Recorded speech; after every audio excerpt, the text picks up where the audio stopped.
Certainly. My name is Kelley Freeman, Kelley-Freeman.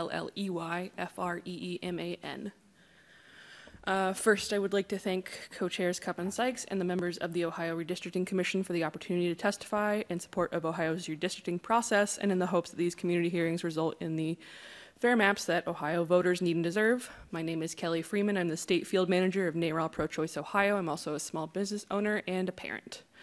I moved to Ohio from South Carolina in 2014 with the assumption that I was moving from a red state to a purple state, and was very excited to get involved in the political process where I feel like I could be represented. It took a single lobby day, which felt like a crash course in Ohio politics, to find that I was sorely mistaken in the assumption of purple statehood. But the thing is, I wasn't actually mistaken. Ohio is a purple state with a split of 56-44 of Republican to Democratic votes in the last election.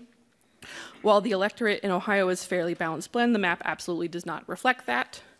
And if we want Ohio to be able to move forward and to be a state where people want to move to and raise their families, a decision I sometimes wonder was whether or not it was the right one for me to make, our future must include representational maps. Ohio is not yet losing population, but it did lose a federal House seat.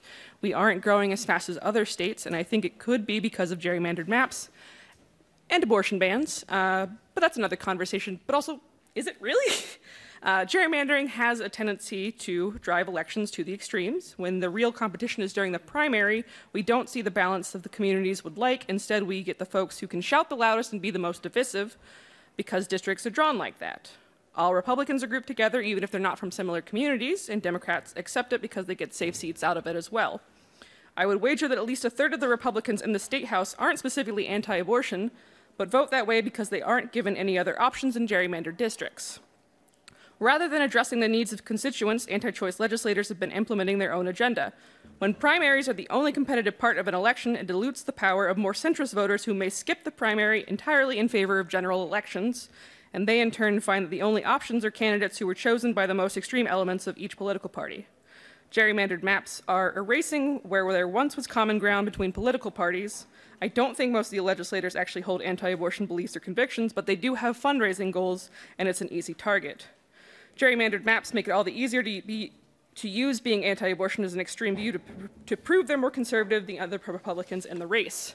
We need fair districts because my neighborhood in downtown Columbus shouldn't be split in half. Since I moved to Columbus, I've lived at 4 addresses, all within 6 miles of each other, and I've lived in 3 different state house districts. I do recognize that Republicans would still have the majority in both the House and Senate under a fair map, but either party holding 75% of the seats is absurd given the makeup of the Ohio electorate, and to suggest a map that makes it even more slanted in favor of the Republican Party is frankly insulting. Ohio voters deserve, and democracy demands, representational maps. Voters must be able to choose their representatives, not the other way around. We deserve to have an actual voice in the Ohio legislature instead of screaming into the wind as we have for the last 10 years.